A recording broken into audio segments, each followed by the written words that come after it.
I definitely want to get your thoughts on Spotify's new ad skip feature, but first, one of the biggest things that I think has really jolted the podcast industry has been the whole AMP definition of a play, and I'd love to get your thoughts on that as someone who covers a lot of indie podcasts. Oh, Freddie, first of all, thank you. I appreciate that. Thanks for asking me, and thanks for allowing me to be on the show. I appreciate it very much, and great honor, of course, as always, to talk to you. And yeah, I've done some work in with Forbes on AMP originally in their first couple of documents that they put out. And I don't think it's a surprise to anybody that their stated goal is to find some standardization within the industry. And that's a laudable goal, considering that podcast came from very decentralized origins. And so, yeah, every industry has gone through that. I mean, TV did that right in the beginning. We ended up in the 90s with two formats for recording, Betamax and VHS. And so we've all been through that, media industries. And now I guess it's podcasting's turn simply because of the growth in the industry. Having said all that, and I think you would agree that people for quite a while have been concerned about the download as the gold standard for podcast metrics. Would you agree? I would definitely agree. I think that one of the most important proofs of concept for any show would be like the first 1,000 downloads, especially for an indie host who doesn't have some sort of institutional backing, someone who's maybe recording out of their closet and trying this for the first time. But outside of that, a download can mean it can mean Frank listening to a true crime show for 25 seconds, and then he forgot that he has to go and cook dinner for his wife. It could mean Freddie listens to that same true crime podcast for the entire duration and then goes on to listen to the next 3 episodes. And so it's a wide array of definitions, and it's great to see some sort of standardization. Yeah, I agree with that. I think, and I agree with everything you just said. I think one of the issues I don't want to dispose of downloads completely for a couple of reasons. And I'll give you my personal experience. So I have, on my phone, I use Pocket Casts. That's my app. And I've tried several, and it's fine for now. And so as a matter of fact, I looked at it this morning before I went walking. In my downloaded section, I have 24 episodes or 24 podcasts, a couple episodes from the same podcast that are all loaded in there. And so it may take me 3 weeks to go through those, but eventually I will get through them. And so, there's that lag time sometimes between people downloading and listening that you generally don't get with television shows, or you don't get with music. Music, I think, is more immediate. So, I'm concerned that just by ejecting downloads completely and going to the play, we're forgetting the fact that podcast works in a specific way, which is you can't have a play. You generally can't have a play. You can stream without a download, but downloads are a good first step. And they sort of, it's kind of like, I'll give you a baseball example. It's kind of like looking at a hitter and looking at their batting average and their on-base percentage. Both are important. One tells you more information than the other, but you don't want to just get rid of your batting average and just go to on-base percentage. So I think still having the ability to look at downloads as a valuable metric, but not the only metric, is important. But what do you think? Well, yeah, absolutely. And it seems like it's going to be more imperative upon the creator, no matter how big or small their show is that if they want to reach whatever goal they have for their show. Before we started recording, we were talking about the YouTube algorithm shift, and I think it's highly relevant for anyone who is considering launching a video component to their audio show, is that, well, if you have a small show, it's going to be imperative for you to optimize your profile in such a way that you can actually measure your show's impact. Now, does that mean that Frank's show should strive for 100,000 plays or views or downloads per episode or per month? Or is he going to be okay with 25,000 over the course of 2 whole years? It depends. Would you rather have, this was something that we had talked about before too, is that would you rather have 1 million plays on something and get absolutely no business, or would you rather, 10,000 highly targeted, very specific viewers or listeners, since we're talking about audio podcasts, targeted listeners, and then you have a 40 or 50% conversion rate on whatever product it is that you're selling? And if I had to guess, I would definitely go with a smaller number. Yeah, no, I agree with you. Actually, this is eventually going to lead into a good discussion about the Spotify ad skipping, because you're talking about targeted ads, and so, but you're kind of making the point that maybe you don't want to do that simply because those ads are valuable to you as the creator and also valuable to the audience if you're targeting an audience. So, for example, for me, I like vinyl. I'm a vinyl collector, and so if I got an ad for vinyl for albums, I would definitely pay attention.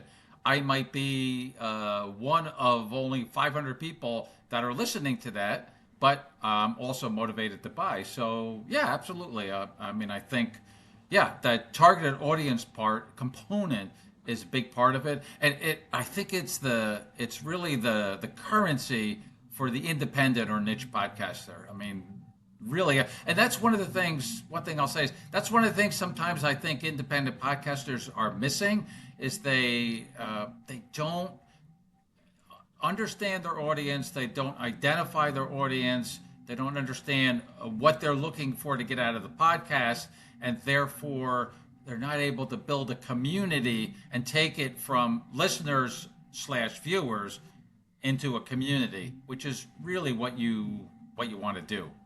Right, absolutely, because that whole rented space of YouTube, and even to a certain degree, RSS is freedom. At the end of the day, one could still get deplatformed. So if you were able to have an offline community of sorts, a newsletter subscriber base, you're more likely to find that success, whatever that success is to you. And I think, again, it's incumbent upon the creator to really dial in what their specific goal is for their show before they ever even record their first episode. That way they're not in a world of hurt 3, 5, 10, 20 episodes in. They're like, I've wasted all this time. I spent $700, $800 on gear, even though you don't have to do that.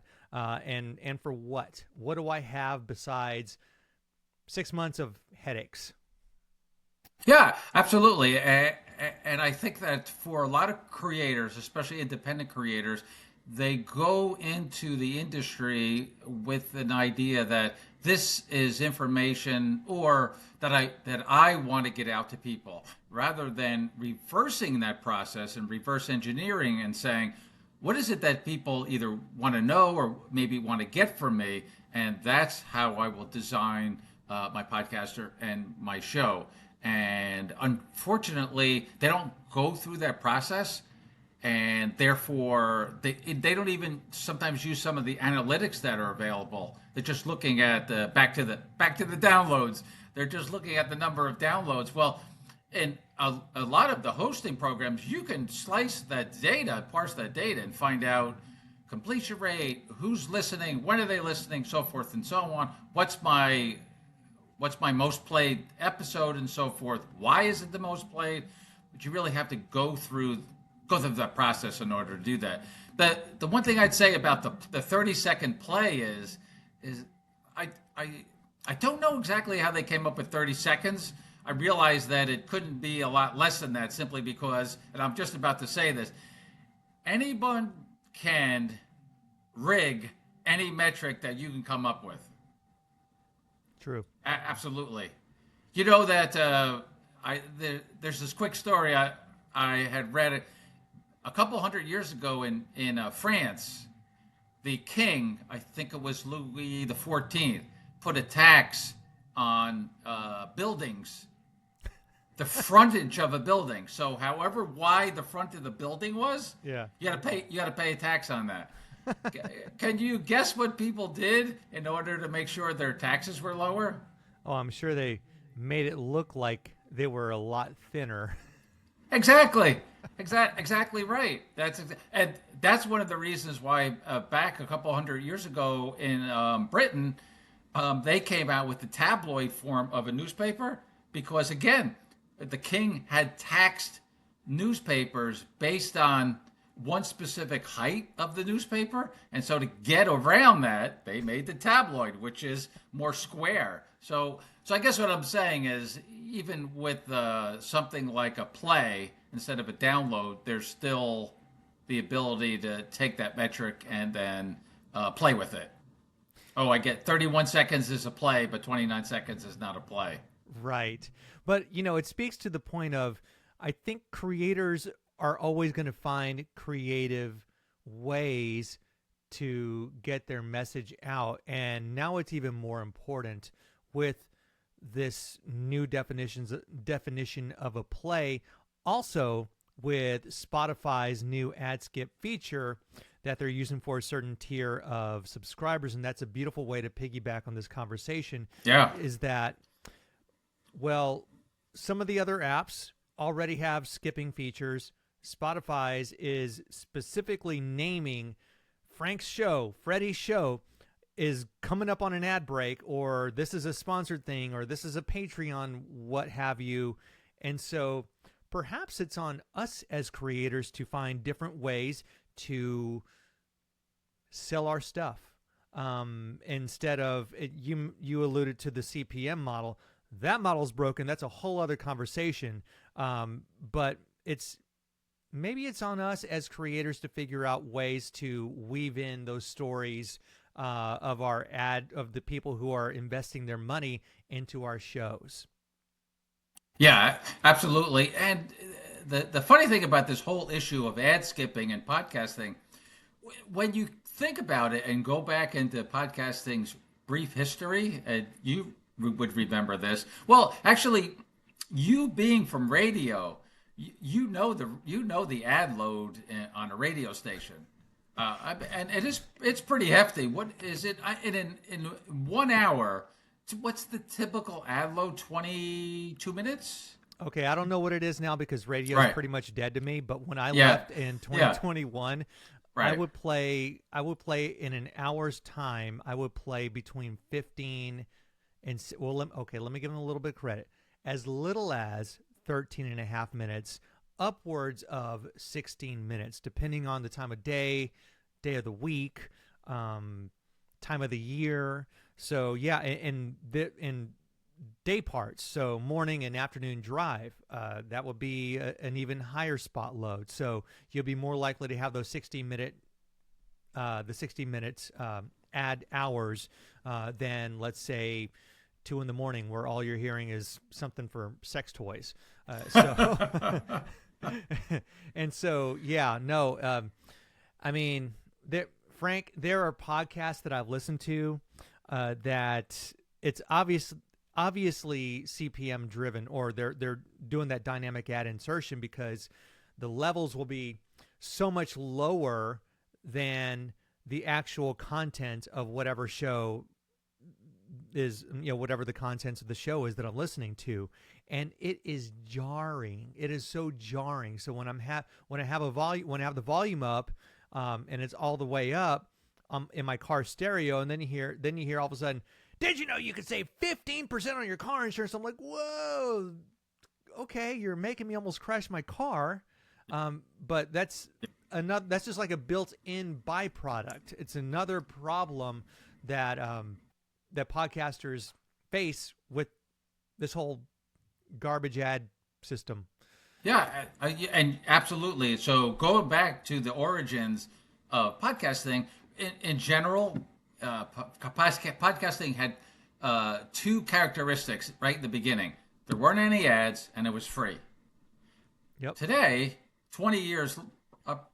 roughly 20 years later, it's still sometimes free, but for the most cases, there are ads. But we talked about radio. I did an article for Forbes, and in it I looked at the ad load for broadcast TV. So I actually did this experiment. So I looked at The Big Bang Theory on TBS. It's 30 minutes long. It's 21 minutes and 12 seconds of content and almost 9 minutes of ads.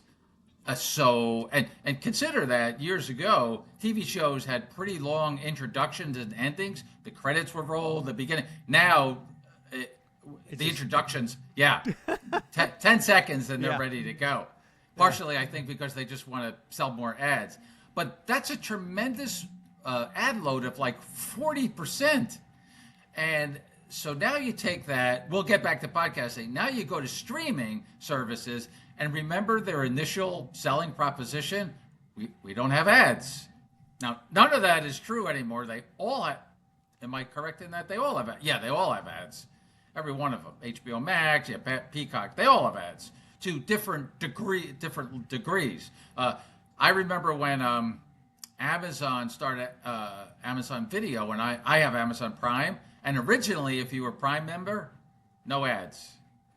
Then they said, oh, well, you know what? We're going to back off that. There's going to be, what did they say? 2 minutes of ads in a 30-minute show. Now, they broke through that ceiling. I can't imagine how. I think I just watched something on Amazon Prime. An hour show, there was 12, 15 minutes of ads. But are you able to skip? Yeah. On Amazon Prime?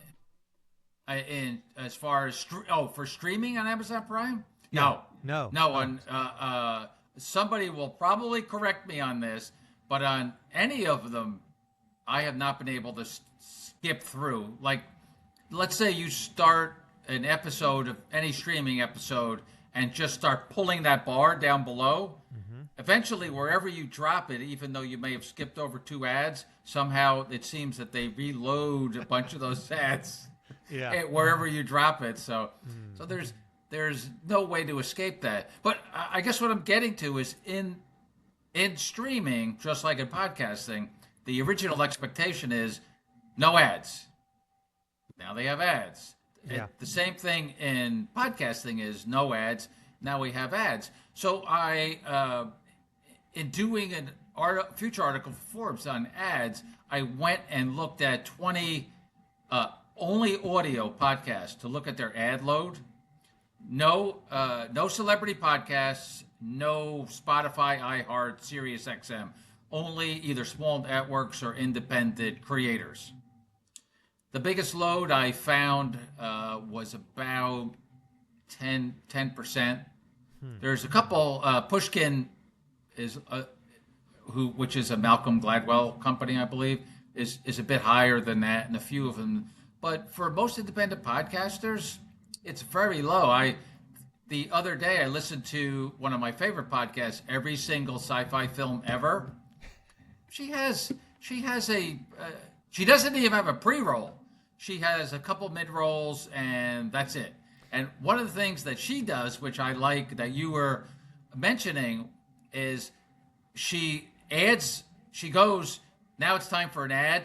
She plays a little noise, the ad comes on, plays the same noise, and it's back to the content again. Mm-hmm. And I like that she's able to do that. It gives it some continuity. Well, this is the content, this is the ad, hey, we're back to the content. Not like you were saying, sometimes it's like mid-sentence and they're bam.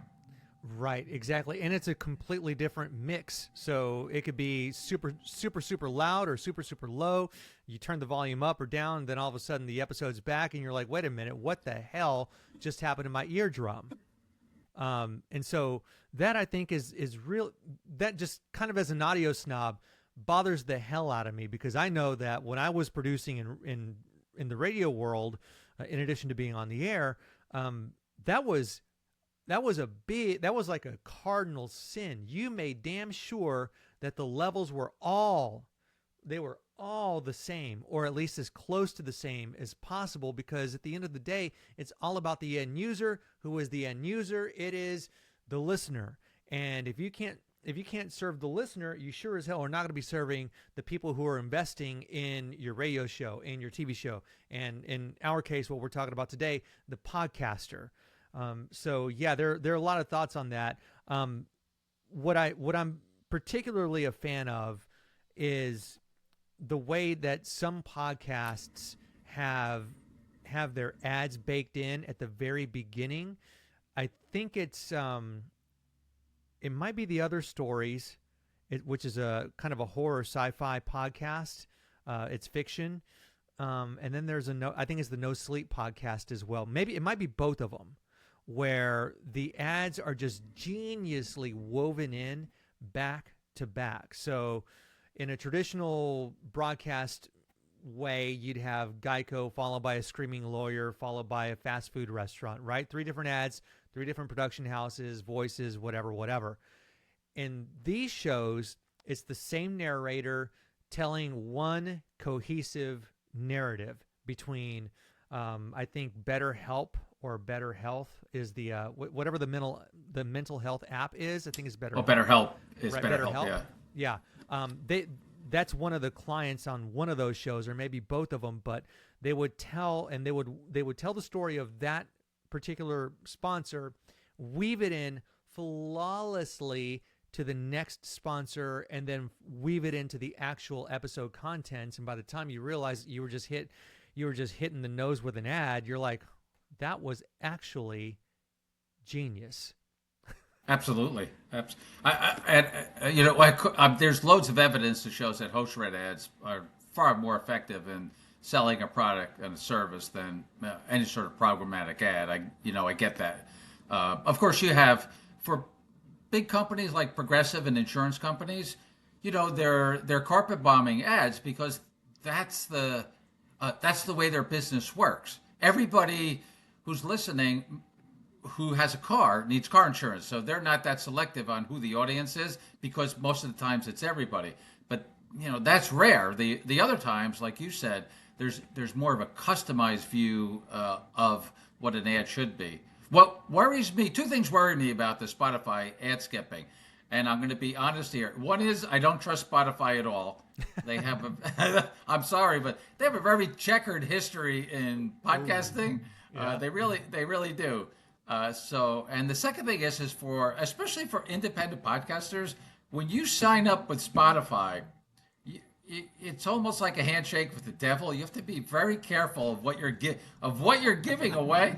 I realize it's kind of the same thing with YouTube, but with these big companies, that's part of the problem, is that you're handing them at least the spare set of keys to your house that has your safe and all your money in it, and you're hoping that they're not going to break in when you're not looking. Sadly, sometimes I feel like companies like Spotify, they don't follow those privacy rules. So I am worried about the ad skipping. And then what you said right at the beginning does worry me, is that the promotional aspect of the podcaster that's in the show also gets ad skipped.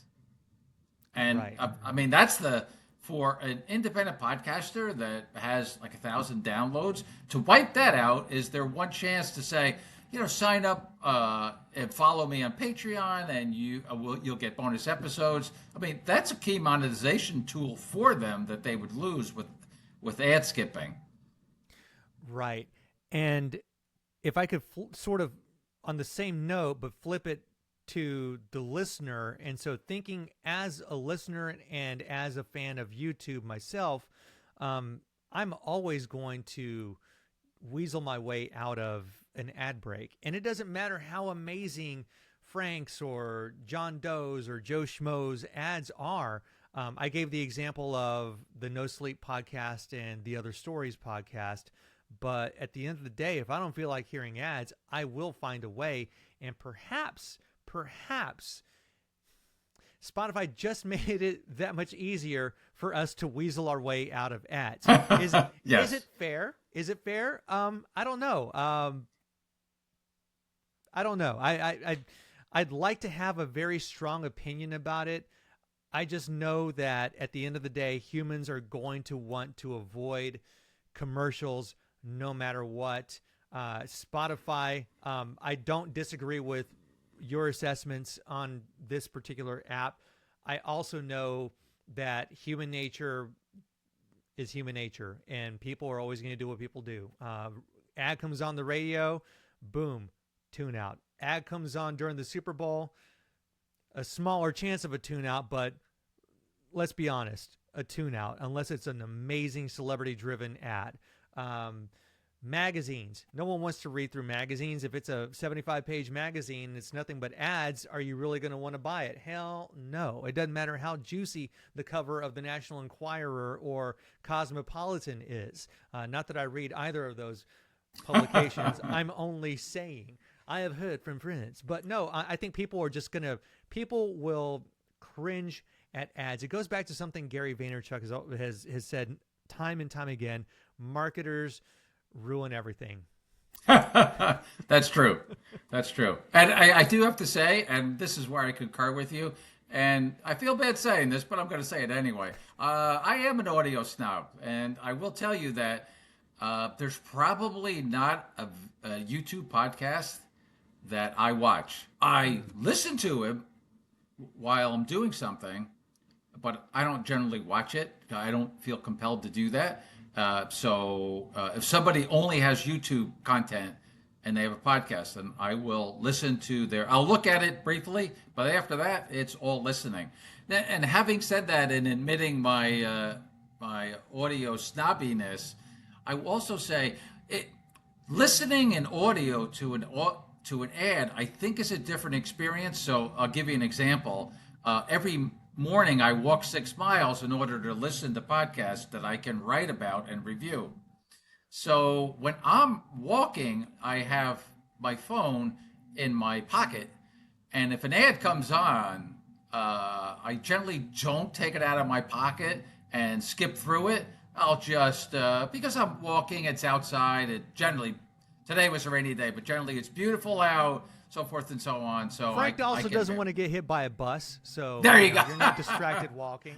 There you go. Touche. Exactly. Yeah. So generally speaking, I will just let them play. Now I can't say I listen to all of them, especially in a lot of podcasting, it's the same ad, it's the same few companies. Do you remember? I know this is going down memory lane. I remember there was a time in podcasting where almost every other ad was for Audible. This is maybe 15 years ago. I'm thinking, oh my gosh. You know what? That was before I got into podcasting. I was obsessed with radio at that time, but I believe it. But I don't think that trend has gone away though, Frank, because there were some, like when I was on the radio and I first got into listening to long form audio content, it would seem like it would be the same advertisers over and over again, no matter who the host was. Oh, yes. Yeah, okay. And so to go back to the Spotify thing, as you mentioned, and I think we both read, this ad skipping feature is only for their premium subscribers. So would you estimate that they feel like they can increase the number of premium subscribers from free subscribers, and that added revenue will offset some of the ad dollars? Because they're actually ad skipping some of their Spotify's own ads. Yeah, I would hate to speculate. I will also say that it is so strange to at least at face value, it seems like they're shooting themselves in the foot, because why would you have this feature that in effect gives people the opportunity to skip over ads that you sold? Really? That's the part that's imagine confounding. If you, Frank, were the CEO of a major corporation that dropped hundreds of thousands of dollars into Spotify, and now all of a sudden people have a chance to skip over that? Yeah. I mean, it's, I guess we'll have to wait, at least for me, for greater minds to figure out exactly what they're doing. I suspect that it's a grab for more premium subscription revenue, because I don't know. First of all, I have no idea what their acquisition costs are to get a premium subscriber. I don't know. That's available probably. So I'm not sure of the revenue difference between this premium subscriber and the free subscriber. And if it's significant enough, apparently this is probably a feature that would attract a bunch of premium subscribers. Although it's kind of interesting, the streaming services offer basically the same thing, right? You can pay Hulu, you can play Disney Plus, all of them, Paramount Plus, extra money, and there'll be no ads. Right. Because at the end of the day, once again, people will always gravitate to no ads. You know, when I listen to a podcast, Frank, I'm like, oh, you know what? I cannot wait to listen to Joe Rogan talk about Blue Chew. I cannot wait to listen to my Monday morning motivation and hear I don't know, hear somebody talking about car insurance. It's just I don't necessarily enjoy the ad experience, just in my own taste. And so there are things that I work with to try and make that experience better for some of our shows, so that it doesn't necessarily feel like an intrusion on the listener experience. And so it's listen, man, at the end of the day, the onus is on the creator, and so it's just even more important now more than ever to ensure that experience is nothing short of pristine for whoever hits play. Whenever Frank hits play on every single sci-fi movie ever, or whatever it's called, That's it. But it's on the creators to make sure that experience is flawless, or as close to flawless as possible. Yeah, no, I mean, I agree. I think that going back to the Spotify thing. So, going back to the streaming services, when they have those two tiers, which is ad and no ad. I think one of the things that I've read numerous times is what they originally thought was the higher price no ad tier would bring them greater revenue. What they discovered, and I read this specifically about Netflix, is actually their lower priced, which I have their lower priced ad tier, brings them, generally because of the additional advertising revenue, more money than the no ad, more expensive premium subscription. So that's why I find it interesting that if that revenue scenario plays out with Spotify, it'd be interesting to see how that's all going to work out. Right. It'll be a very interesting next few months, especially if they end up rolling this out. And who knows, maybe rates change aggressively, and then it's something that's available on maybe the ad skip features available in certain tiers. I don't know. It's definitely an interesting development within the podcast space, and I'm here for it, because I think at the end of the day, you'd be hard pressed to guess that, or to say, or to presume that Spotify doesn't have, at the very least, the listener's interests in mind. And I know that there's probably some disagreement in the podcast universe that it's Spotify just doing what Spotify wants to do. I'm not so sure I buy completely into that. But it's definitely an interesting conversation. And I enjoy reading and seeing all the different opinions about it. Some feathers were ruffled this week, Frank. Yes, there. Yeah, between that and the AMP announcement 2 weeks ago, there's absolutely a lot going on. If I could add, one thing about the ad skipping, Please. is that podcasting and podcasters are in a unique situation. I don't think anybody else in any media has.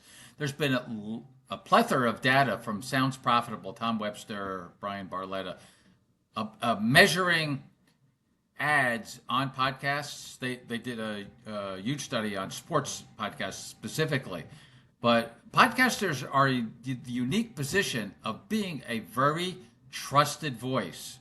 People will purchase based on what podcasters have to say. That's not true in a lot of other media. I mean, no TV pitchman who comes on has that level of trust. And I don't know enough about radio to know if that's true or not. However, podcasting that's gold for them, and they should certainly make sure they harvest that and make sure they don't lose that trust equity that they do have. The one thing about the ad skipping again is that it makes it sound like ads are necessarily a negative thing. Right. As your friend said, marketing does screw up things. On the other hand, it's all part of the business model, and there's not a lot of business models that run without some sort of advertising. I mean, you know as well as I do. I went to see Spider-Man the other day. There were 20 minutes of ad before the movie started. That was never 10 years ago. There were hardly any ads. Now you have to wait 20 minutes after the movie says it's going to start to watch all of their ads. Okay, wait a minute, because it's been years since I've been to an actual movie theater. So let me just get this straight. You were sitting through 20 minutes worth of ads after the lights dimmed and they started playing trailers.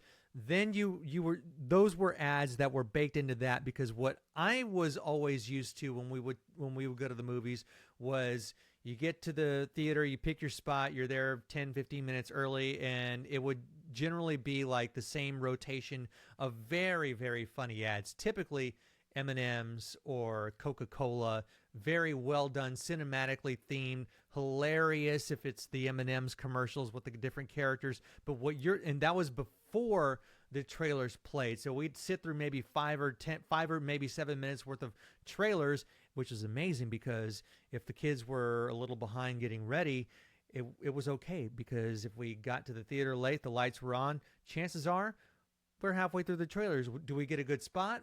Most likely not, but we don't miss the movie. So what you're saying is, after the lights go out, Frank is sitting through 20 minutes of stupid commercials? Well, and it baked into the coming attractions too. So here, since you haven't got to the movies, and I go a lot. My son and I go, and we just saw The Odyssey, we saw Spider-Man, so forth. Backrooms, we saw Obsession. Here's a good rule of thumb nowadays. Whatever time the movie says it's going to start, let's say it says it's going to start 3:00. Okay. And if you purchase a ticket where you get your own, where you have your own seat, you already have your seat already, you pick your seat, you could show up a half hour later and the movie will just start. And I'm going to be honest with you, so we go all the time. When the movie time, stated time is starting, the movie's half full.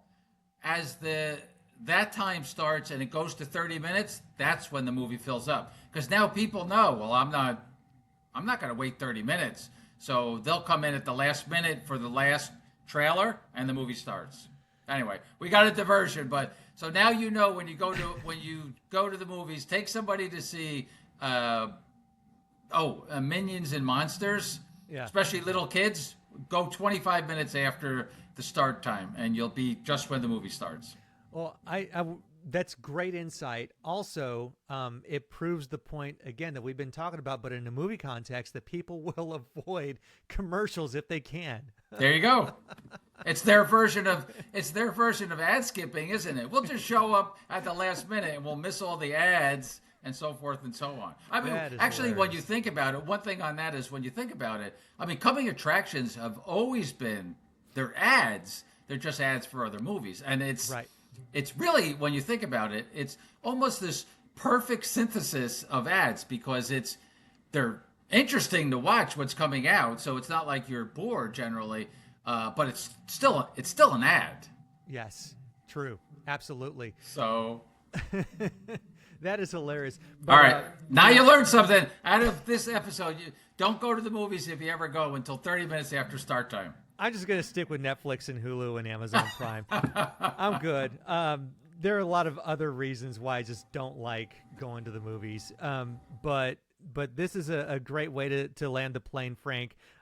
This has been a great conversation about podcasting and some of the developments that have really shook the industry just over the past couple of months. I'm excited to see what the rest of 2026 looks like, particularly a specific date, and that will be October 3rd. It's the date in which my friend Brittany Alston from Fun Love Media and I are joining forces for a creator event called Illuminate. It's going to be at the Health Museum in Houston. Frank is going to be one of our guests of honor. He's going to give a speech. We're going to have a panel with him, me, and Brittany, and we're going to be talking about what it means to be an indie podcaster in 2027. So if you think 2026 has been a crazy ride with the AMP definition of play, with Spotify's ad skip feature, with the YouTube algorithm shifts, multiple ones this year alone, 2027, I can only guess, is going to be just as, if not more, insane, especially as technology speeds up. And again, it's going to be one wild ride. Frank, I really look forward to having you join us in Houston for Illuminate, and appreciate all that you've done for the indie podcast community. Freddie, thank you. Thanks for having me on.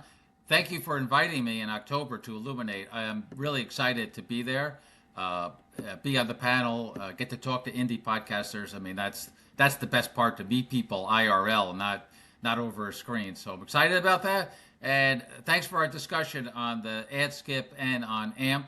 And there's no charge on the information about the movie start times, by the way. That's a freebie. That's a freebie. That's a freebie. You definitely have to check him out on the Earworthy newsletter, and then he writes for Forbes as well. So Frank is doing fantastic bang-up work with within the indie podcaster creator space. So please do check him out again, Earworthy, and on Forbes, and you can find him on LinkedIn as well. Frank, thank you so much, my man. Thank you, Freddie. I appreciate it.